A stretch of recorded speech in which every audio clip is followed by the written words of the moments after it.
நீரே என் பலன், நீரென் அடைக்கலம், ஆபத்து காலத்தில் என் துணை. சுற்றி நின்று என்னை காக்கும் கண்மலை.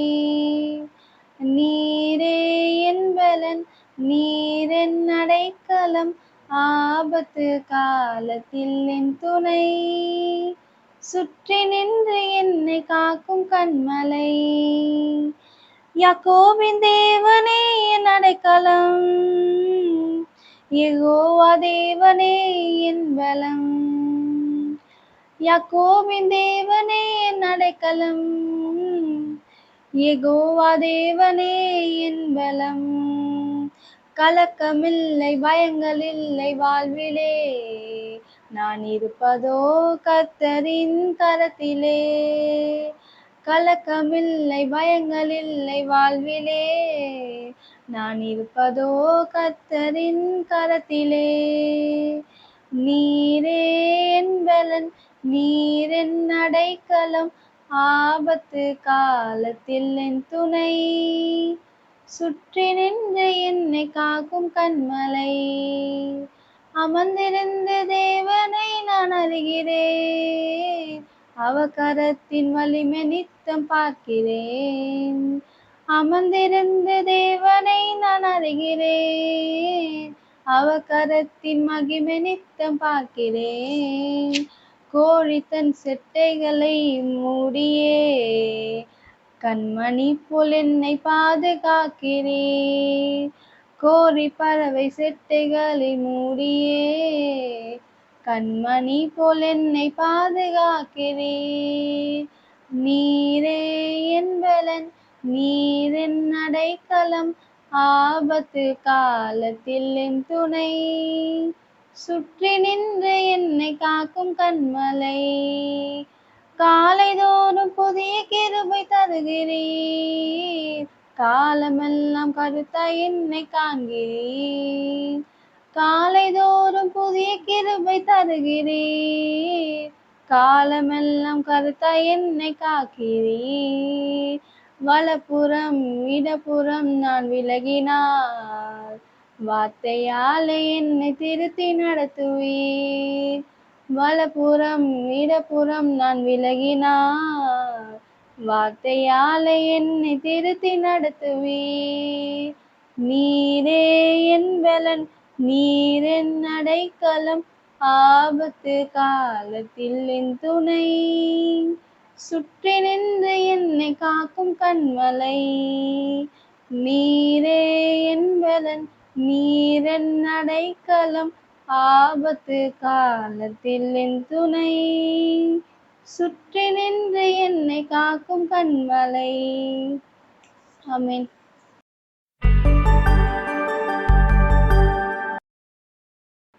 Price the Lord. கர்த்தருக்கே துதிகர மகிமை உண்டாவதாக. இன்றைய நாளில் ஒரு பரிசுத்தமான ஓய்வு நாள். இன்றைய நாளில் கூட நான் உங்களை காண செய்த இயேசு கிறிஸ்துவுக்கு நன்றி செலுத்துகிறேன். இந்த தொலைக்காட்சியின் யூடியூப் சேனல் வாயிலாக அநேகர் தொலைக்காட்சி மூலமாகவும் மொபைல் மூலமாகவும் இந்த வே டு ஜீசஸ் என்ற கர்த்தரின் இந்த சேனலை பார்க்கும்படி, தேவவார்த்தை கேட்கும்படி நீங்கள் கொடுத்த ஆதரவுக்காகவும் அன்புக்காகவும் நன்றி செலுத்துகிறேன். இந்த ஒவ்வொரு வாரமும் பேசுகின்ற ஒவ்வொரு கர்த்தரின் வார்த்தையும் உங்கள் மனதில் இடம் பிடித்து உங்களில் மாற்றத்தை இயேசு கிறிஸ்து கொடுப்பார் என விசுவாசிக்கிறேன். மீண்டும் ஒரு முறை உங்களை இயேசு கிறிஸ்து மகிமையாகவே வாழ்த்துகிறேன். இன்றைய நாளில் வேத வாக்கியம் வார்த்தை என்னவென்றால், நிறைவான பலன். பலன் இல்லை, பலன். நிறைவான ஒரு பலன் அப்படின்னா என்ன? வேத வாக்கியம் என்ன சொல்கிறது? எடுத்துக்கொள்வோம். சங்கீதம் 127:4. இதோ பிள்ளைகள் கர்த்தரால் வரும் சுதந்திரம், கர்ப்பத்தின் கனி அவராலே கிடைக்கும் பலன். முதலாவதாக பிள்ளைகள் கர்த்தரால் வரும் சுதந்திரம், கர்ப்பத்தின் கனி ஒரு பலன் இல்லையா? அவரால் கிடைக்கும் ஒரு பலன். இன்றைக்கு நாம் இந்த உலகில் பிறந்தோம், வளர்ந்தோம், நம் சந்ததிகள் உருவாக்கப்படுகிறார்கள். எல்லாம் இயேசு கிறிஸ்துவின் படைப்பினால் நமக்கு அவர் கொடுத்த கரியால், அதாவது பலனால். எத்தனையோ பேருக்கு குழந்தை இல்லை, எத்தனையோ பேருக்கு சுகவீனமாக இருக்குது இல்லையா? ஆனால் அவர்களையே தாண்டி எத்தனையோ பிள்ளைகள் பெற்றுக்கொள்கிறார்கள், எத்தனையோ தாய்மார்கள், எத்தனை பேர் சுகமாக இருக்கிறார்கள். எதற்காக? அவர்களுக்கு குறைகள் கொடுத்திருக்கார், நமக்கு நிறைவை கொடுத்திருக்கிறார். ஆனால் நாம் என்ன சொல்கிறோம்? எவ்வளோ குறை கொடுத்தாலும், எவ்வளோ நிறை கொடுத்தாலும் ஒரு குற்றம் சொல்லி கொண்டே தான் இருக்கிறோம். உண்மை சொல்லப்போனால் கர்த்தர் நிறைய விஷயங்கள் நமக்கு கொடுத்துருக்கார், ஆனால் அது பத்தலை, இன்னும் எனக்கு அது இல்லை இது இல்லைன்னு நம்ம புலம்பிக்கொண்டே இருக்கிறோம். ஆனால் பாருங்கள், குறைப்பட்டவர்கள் இன்னும் அழுது கொண்டு கடவுளில் சென்று தேடிக்கொண்டிருக்கிறார்கள். எப்போது எனக்கு குழந்தை பாக்கியம் கிடைக்கும், எப்போ எனக்கு ஒரு ஆசீர்வாதம் கிடைக்கும், ஒரு பலன் கிடைக்கும் என்று அநேக மக்கள் வேண்டிக் கொண்டு அழுது கொண்டு துன்பத்தில் இருக்கார்கள். அவர்களுக்கு தான் இந்த வார்த்தை.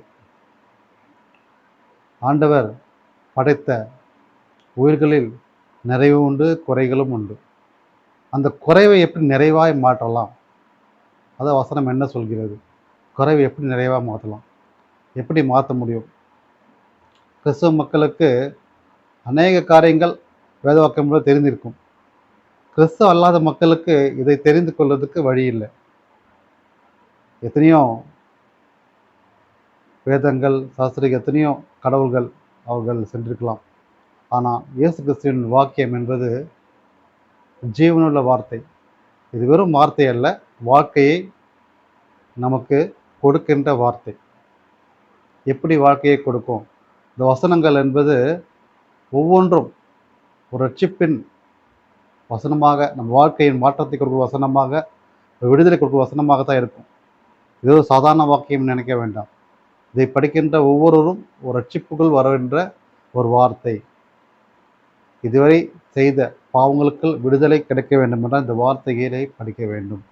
இந்த பைபிளில் உள்ள வார்த்தைகள், இந்த வேதாகமத்தின் வார்த்தைகள் நீங்கள் படிக்க படிக்க உங்களுக்குள்ளே ஆண்டவர் பேசுவார். நீங்கள் வசனத்தை படிக்க படிக்க உங்களுக்குள்ளே ஆண்டவர் பேசிக்கொண்டே இருப்பார். எப்படி நடக்க வேண்டும், எப்படி இருக்க வேண்டும் என்று சொல்லுவார். கிறிஸ்துவ அல்லாத மக்களுக்கும் சொல்கிறேன், உங்கள் வீட்டில் ஒரு சின்ன பைபிள் வாங்கி வச்சுங்க, அதை நீங்கள் படிங்க. வற்புறுத்தவில்லை. உங்களுக்கு விசுவாசம் இருந்தால், இயேசு கிறிஸ்துவின் நம்பிக்கை இருந்தால், நீங்கள் இந்த வேத வாக்கியத்தை படிங்க, விசுவாசிங்க, நம்புங்க. உங்கள் குறைவுகளெல்லாம் இயேசு கிறிஸ்து நிறைவாய் மாற்றி தருவார். அதை வசனமாக தான் ஆதாரமாக ரூத் 2:12, உன் செய்கைக்கு தக்க பலனை கர்த்தர் உனக்கு கட்டளையிடுவாராக. இஸ்ரவேலின் தேவனாகிய கர்த்தருடைய செட்டைகளின் கீழ் அடைக்கலமாய் வந்த உனக்கு அவரால் நிறைவான பலன் கிடைக்கும். எப்போ நாம் இயேசு கிறிஸ்துவின் செட்டைகள் கீழ், அதாவது அவருடைய நிழலில் நம்ம எப்போவுமே தஞ்சம் அடைகிறோமோ, அதனால் எப்படி? அவர் வார்த்தைகளை பின்பற்றி அவர் வழிகளில் செல்வது தான். ஒரு பறவை என்று தான் ஒரு சின்ன ஸ்டோரி. ஒரு பறவை ஒரு கூடு கட்டிச்சான். அதில் ஒரு 6 முட்டை போட்டிருக்கு. ஒரு ஒரு கழுகு இல்லையா? ஸோ அப்படியே முட்டை போட்டோன்னா அதுக்கு பசி இருக்குல்ல, அந்த கழுகோட பிள்ளைகளுக்கு. ஸோ அந்த குட்டி பிள்ளைகளுக்காக உணவை தேடி எங்கேயோ அழைத்து கொண்டு வந்து டெய்லி கொடுக்குமா. அந்த காலம் என்பது ஒரு மழைக்காலம்.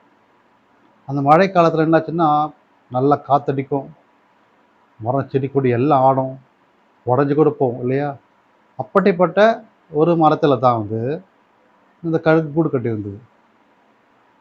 அப்போ மழை காற்று புயல்லாம் வரும்போதோ பயம் வந்துச்சு. ஐயோ, கீழே விழுந்து உடஞ்சிடுமோ, குஞ்சுகள்லாம் இறந்துடுமோ அப்படி சொல்லி ஒரு பயம்.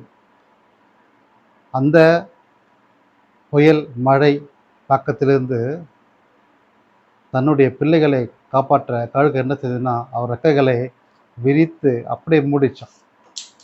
அப்படியே ஃபுல்லாக கம்ப்ளீட்டாக மூடி ஒரு ரூம்குள்ளே ஃபுல்லாக நம்ம மழை பெஞ்சா ஒரு வீட்டுக்குள்ளே போய் அடைக்கல போகும் இல்லையா, தண்ணி மேலே படாமல் இருக்கும் இல்லையா, அப்படி இருக்கைகளை அப்படியே ஒரு ரெக்கைகளை மூடி தன் குஞ்சுகளை மறைத்து கொண்டது. ஒரு சொட்டு தண்ணி கூட அது குழந்தைங்களுக்கு படவில்லை. பாதுகாப்பாக அவங்க மேல் நனைச்சாங்க. அதாவது தாயினுடைய கழுகு நனைஞ்சாலும் தன் குட்டியை நனையாமல் பார்த்து கொண்டது. அப்படிதான் இன்றைக்கு அநேக மக்கள் நீங்கள் பார்க்கலாம், ரோட்டில் போயிட்டு இருப்பாங்க, மழை வரும், பிள்ளையும் அம்மாவும் போயிட்டு இருப்பாங்க, மழை வரும். ஆனால் யாரை பாதுகாப்பாங்க? அம்மா தன்னுடைய மகனை தான் அவன் சேலையால் பாதுகாத்து கூட்டு போவான். நாம் நனைஞ்சாலும் பரவாயில்ல, தன் மகனோ மகள் நனையக்கூடாது என்று பாதுகாப்பார். அதே போல தான் நம்முடைய ஆண்டவர் இயேசு கிறிஸ்து நாம் வசனத்தை பின்பற்றுமானால் அவர் தந்தையாக நமக்கு பிள்ளையாக நாம் பாதுகாக்கப்படுவோம். அவர் செட்டைகளை நாம் அடைக்கலமாகும். இந்த வசனம் தான் அவர் செட்டை. இந்த வார்த்தைகளை பின்பற்றி நடப்போமானால் நாம் பாதுகாப்பாக இருப்போம். அப்போது நிறைவான பலன் கர்த்தர் நமக்கு கொடுப்பார். நீங்கள் அதை புரிந்து கொள்ள வேண்டும். எத்தனையோ பேர் இன்றைக்கு புலம்பிக் கொண்டிருக்கார்கள். எனக்கு இது நடக்கலை, அது நடக்கலை, எதுவுமே சரியா இல்லை, எல்லாமே குறையா இருக்குது. எத்தனையோ விஷயங்கள், குடும்ப காரியங்கள், எத்தனையோ விஷயங்கள் இருக்கிறது. நாம் ஜபங்களை விட்டுவிடக்கூடாது. எப்பவுமே நாம் செய்கின்ற ஒவ்வொரு ஜபத்துக்கும் நிச்சயமாக பலன் உண்டு. நிச்சயமாக பலன், நீதிமானுக்கு ஏற்ற பலன் நிச்சயமாக இயேசு கிறிஸ்து கொடுப்பார். அதன் பலன் மிகுதியாக இருக்கும் வசனம் சொல்கிறது. நீங்கள் ஜெபத்தை இப்போது விட்டு விடாமல் தொடர்ந்து விசுவாசத்தோடு ஜெபம் பண்ணுங்க. குடும்பத்தில் பிரச்சனை வந்தால் ஜெபம் செய்தாலே போதும். மற்றவர்கள் குறை சொல்லியோ குற்றம் சொல்லியோ சாபம் விட்டோ அதுக்கு எந்த பயனும் கிடையாது. அதன் மூலமாக மேலும் மேலும் பிரச்சனைகள் தான் உண்டாகுமே தவிர அந்த பிரச்சனை தீராது. அதற்கு பதிலாக யார் என்ன சொன்னாலும் நீங்கள் இயேசு கிறிஸ்து நோக்கி உட்கார்ந்து அமர்ந்து ஜெபம் செய்யுங்க. அமைதியாக ஜெபம் செய்யுங்க. வசனம் சொல்லுங்கள், நீங்கள் சும்மா இருப்பீர்கள், நான் உங்களுக்காக யுத்தம் பண்ணுவேன் என்று வசனம் சொல்கிறேன். இயேசு கிறிஸ்து உங்களுக்காக யுத்தம் பண்ணுவார். நீங்கள் சும்மா இருப்பீர்கள் என்று தேவன் வார்த்தை கொடுத்திருக்கிறார்.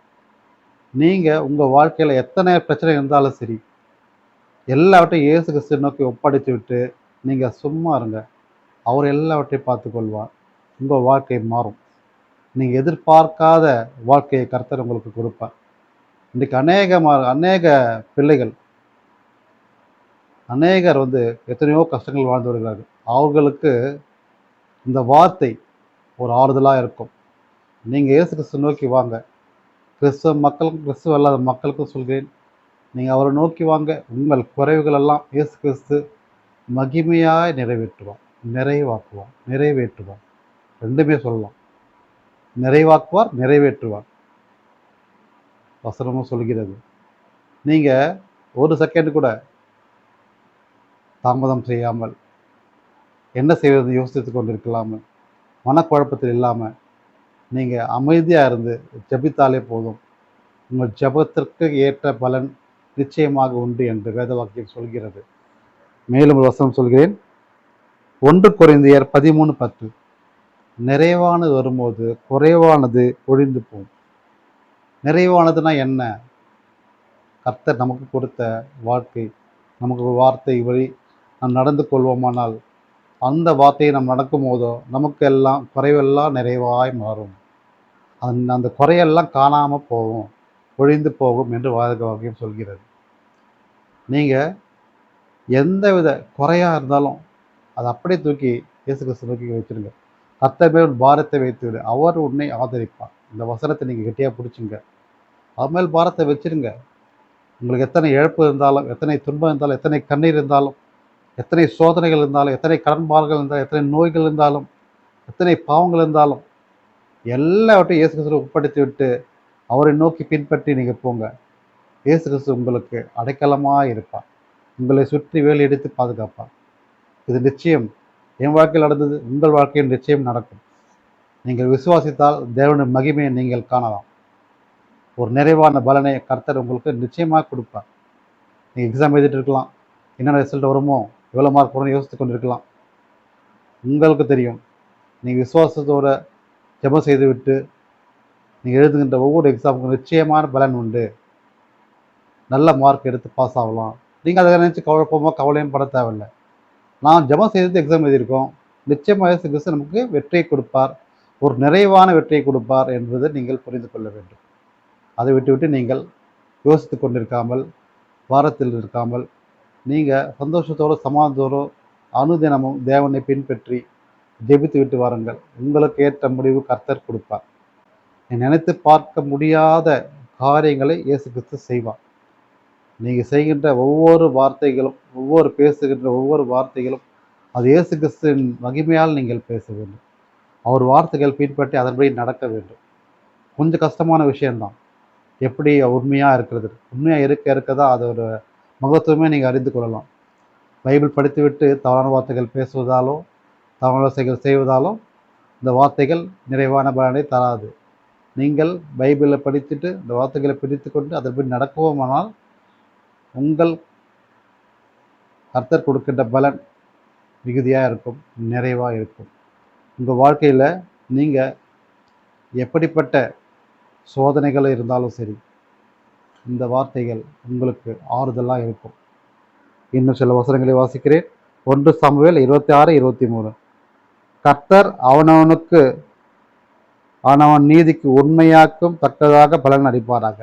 பாருங்க, கர்த்தர் அவங்கவுங்களுக்கு எதுவோ அதை நீதியாக செய்வார். தப்பு பண்ணால் அது பலன் அனுபவிக்கும், நன்மை செய்தால் அதுக்கேற்ற பலனை கொடுப்பார். 2 விஷயங்கள் தான்.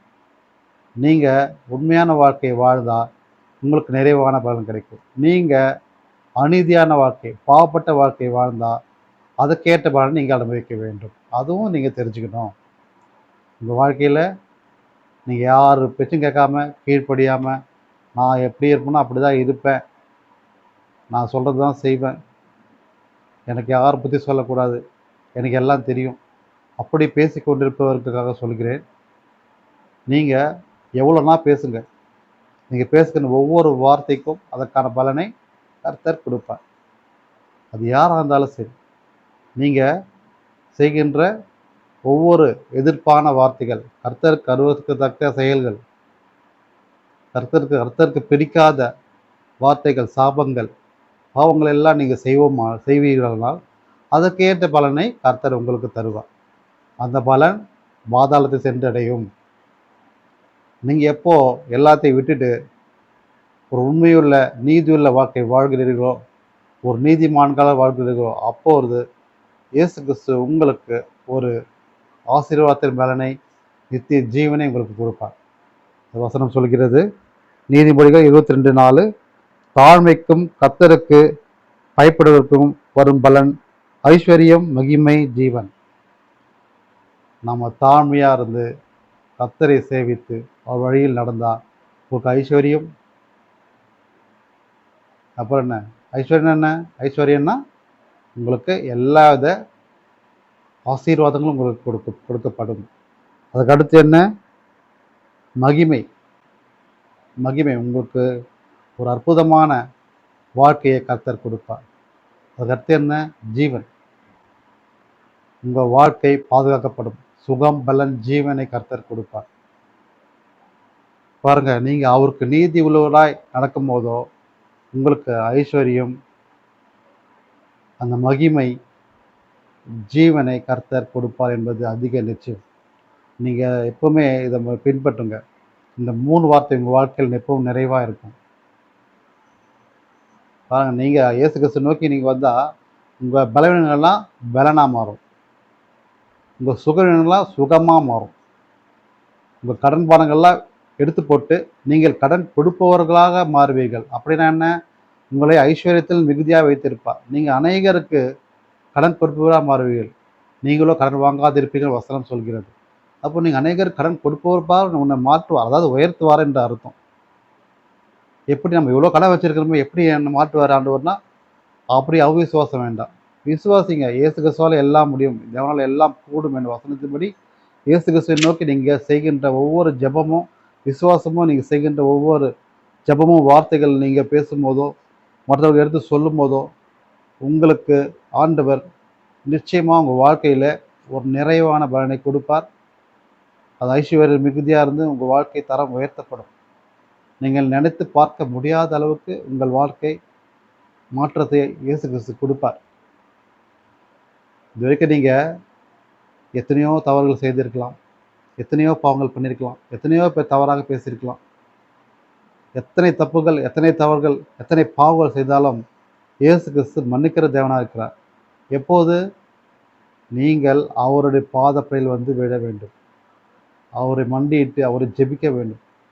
நீங்கள் ஜெபம் செய்து கேட்கும் போதோ இயேசு கிறிஸ்து மறந்துருக்கிற கர்த்தராக இருந்து நம்ம பாவங்களெல்லாம் அவர் மேல் சுமந்து நமக்காக பாடுபட்டு சிலுவையில் அறையப்பட்டார் இல்லையா, நமக்காக மரித்தார் இல்லையா.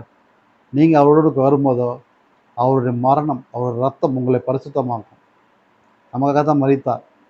அவர் நித்திய ஜீவனா இன்று நம்மோடு இருந்து நமக்குள்ளே இறங்கி நம்மளை பரிசுத்தமாக்குவார். நீங்கள் அவரை நோக்கி வாங்க, விசுவாசிங்க, உங்களுக்கு நிறைவான பலனை கர்த்தர் நிச்சயமாக கொடுப்பார். இதற்கு அநேக சாட்சிகள் உண்டு. அநேகர் எத்தனையோ சாட்சிகள் செய்கிறார். அடுத்து வரப்போகிற சாட்சிகள் கூட அடுத்த ப்ரோக்ராம் ஒரு சாட்சியாக தான் இருக்கும். அந்த ப்ரோக்ராம் கூட நீங்கள் பாருங்கள். அந்த சாட்சி எப்படிப்பட்டதுன்னு நீங்கள் அறிந்து கொள்வீர்கள். அநேகர் சாட்சிகளை சொல்லியிருக்காங்க. நீங்கள் உங்களுக்கு அற்புதம் ஏதாவது செஞ்சாங்கன்னா நீங்கள் ஒரு சாட்சியாக சொல்லணும். நீங்கள் சாட்சிகள் சொல்ல சொல்ல உங்களுக்கு அற்புதம் நடந்து கொண்டே இருக்கும். கண்டிப்பாக மட்டும் இல்லை, நீங்கள் உங்களுக்கு ஒரு கர்த்தர் அற்புதம் சார், நீங்கள் போய் சர்ச்சில் சாட்சி சொல்லணும். அல்லது உங்கள் கூட வேலை செய்கிறவங்களுக்கு இயேசு கிறிஸ்து வார்த்தைகளை சொல்லி சாட்சியாக நீங்கள் சொல்லணும். அப்படி சொல்லும் போது அவங்களும் விசுவாசிப்பார்கள், அவங்களும் இயேசு கிறிஸ்துவை நேசிப்பார்கள். இதுதான் நீங்கள் செய்கிற ஊழியம். நீங்கள் சொல்கின்ற சாட்சிகள் தான் நீங்கள் செய்கின்ற ஊழியம். இந்த வார்த்தைகளை நீங்கள் அடுத்தடுத்து சேர்க்கும் போதோ அவர்கள் மாற்றத்தை கொடுக்கும் போதோ நீங்கள் ஒரு கிறிஸ்துவ வாழ்க்கை வாழ்கிறீர்கள் அர்த்தம். அதுதான் உண்மையான கிறிஸ்துவ வாழ்க்கையின் அடையாளம். நீங்கள் யார் ஒருவருக்கு நீங்கள் தெரியாத ஒருத்தருக்கு சொல்கிறீங்களோ, அவர்கள் கேட்டு வருகிறார்களோ, அவர்கள் விசுவாசிக்கிறீர்களோ, அப்போது நீங்கள் ஒரு உண்மையில் கிறிஸ்துவ வாழ்க்கை வாழ்கிறீர்கள் என்பது அடையாளமாக இருக்கிறது. அதை தான் இயேசு கிறிஸ்து விரும்புகிறார். இதை நம்ம சர்ச்சுக்கு போகிறோம், நல்லா ட்ரெஸ் பண்ணிட்டு போகிறோம், கேட்குறோம், வரோம், பிரியாணி சாப்பிட்றோம், டிவி பார்க்குறோம், மொபைல் பார்க்குறோம், தூங்குகிறோம், அவ்வளோதான். அப்படின்னு இருக்கக்கூடாது. கிறிஸ்துவ வாழ்க்கை என்பது யாராவது கிறிஸ்துவ அறியாத மக்கள் யாராக இருந்தாலும் சர்ச்சுக்கு போயிட்டு வந்தீங்கன்னா, இந்த மாதிரி இருக்குது, இயேசு மாதிரி சொல்லியிருக்காரு, சர்ச்சில் இந்த மாதிரி விஷயங்கள் நடக்குது, இந்த மாதிரி வார்த்தைகள்லாம் பேசுகிறாங்க, குட் ஃப்ரைடேனா என்ன, ஈஸ்டர்னா என்ன, கிறிஸ்மஸ்னால் என்ன, இப்படி என்ன நடக்குதுலாம் வந்து நீங்கள் சொல்லும் போதோ உங்கள் வாழ்க்கை எத்தனை அற்புதம் நடந்துச்சு, எதற்காக இயேசுக்கு சிலுவையில் அறைந்தார், எதுக்காக மரித்தார், எதுக்காக ரத்தம் செஞ்சினார் என்பதை நீங்கள் அடுத்தவங்ககிட்ட எடுத்து சிம்பிளாக நீங்கள் சொல்லுங்கள். ரொம்ப ஆழமாக வேணும். நீங்கள் சிம்பிளாக சொல்லும் போதோ அவர்கள் நிச்சயமாக ஒரு மாற்றத்தை உங்கள் மூலமாக இயேசு கிறிஸ்து செய்வார்.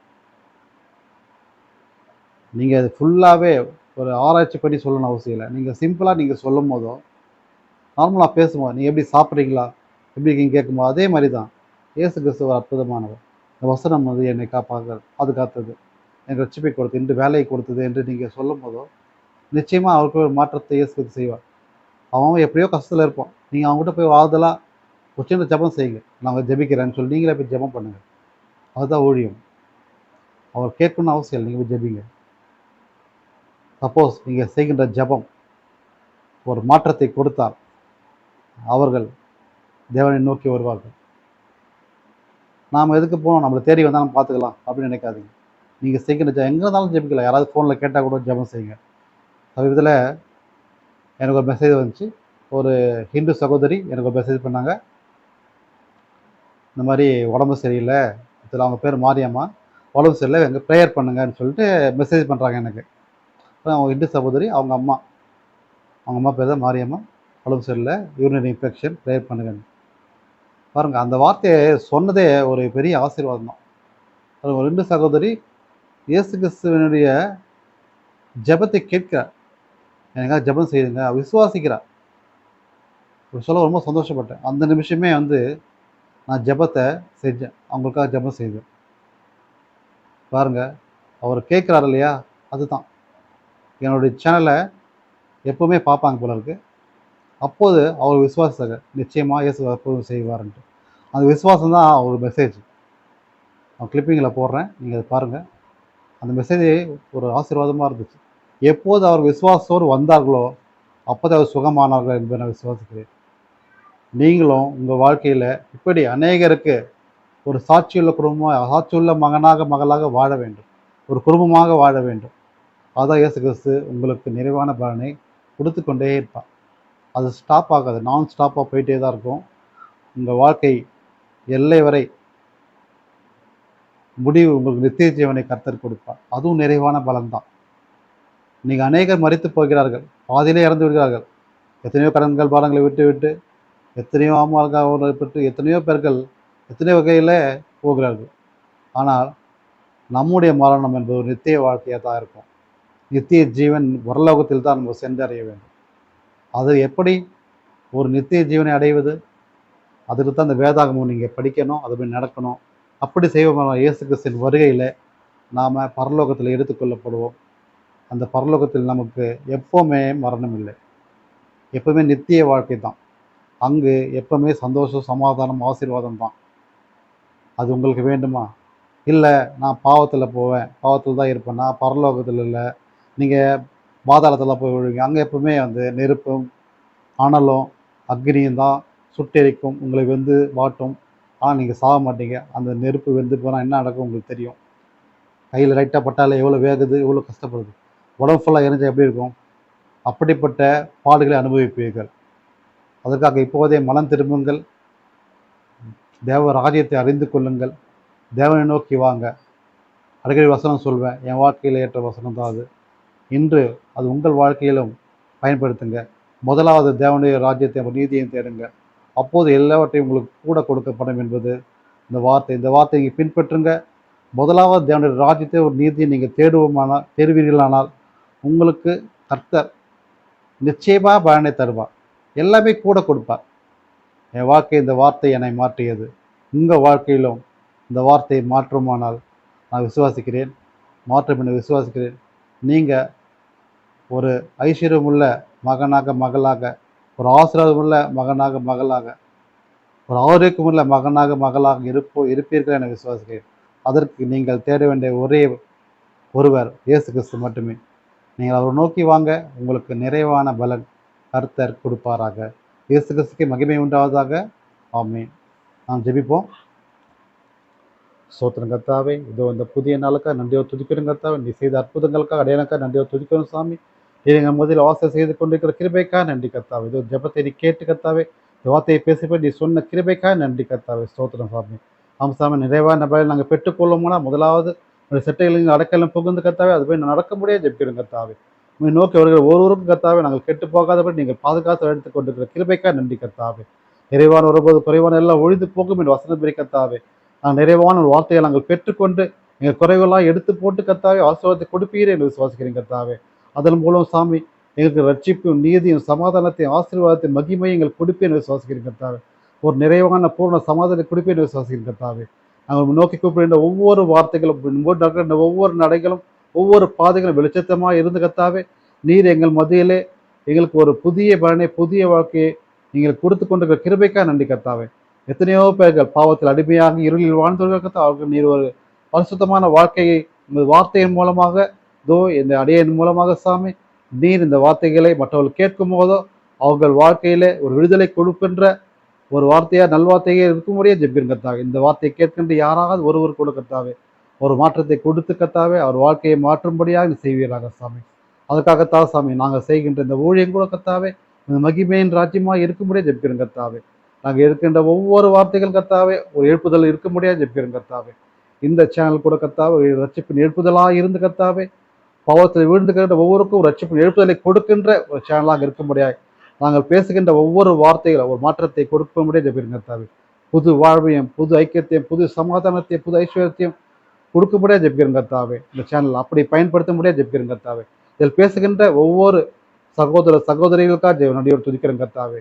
மேன்மேலும் கர்த்தாவே நீர் எங்களை பலப்படுத்துங்க, இன்னும் அதிகமான தேவ வாக்கியங்களை சொல்லும்படியாக விசுவாசிக்கும்படியாக ஜெபிக்கிறேன் கர்த்தாவே. ஆசீர்வாதிங்க, தொடர்ந்து வழிநடத்துங்க. இந்த செய்கின்ற எல்லாவித ஊழியத்தின் பணிகள் எல்லாவற்றையும் நீ முன்னின்று வழிநடத்துங்க கர்த்தாவே. இந்த ஜெபத்தை கேட்டுக்கொண்டு ஒவ்வொரு மக்களுக்காக ஜெபிக்கிறேன் கர்த்தாவே. அவர் தேவைகள் எல்லாம் சந்திப்பீராக சாமி, ஆசீர்வாதத்தை கொடுப்பீராக.